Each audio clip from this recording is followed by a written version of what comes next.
right about now. Are these just election cycles? Or is there something bigger at play here? Because, I spend a lot of time reading articles from decades ago or hundreds of years ago. And in all times in history, it seems that there were problems. But it seems that the democratic system has a remarkable way every 4 years of clearing out what people weren't happy with and putting something new in. Is this time different to the past?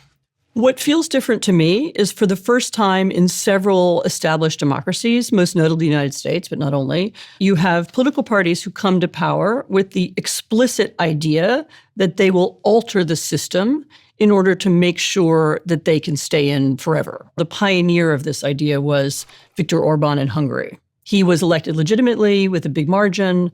And then what he did was slowly seek to capture the state. So what a democracy needs in order to survive, in order to maintain its stability, it needs a few neutral institutions. It needs independent courts. It needs an independent electoral commission. It needs independent media. In the modern world, it needs a meritocratic bureaucracy. So people are hired and fired to measure pollution or worry about traffic and road construction who aren't cousins of the ruling party. They aren't somebody's friend, but they're actual experts who understand how to do things. So you need those things to be in place in order to ensure that each time there's an electoral cycle, it's a fair election.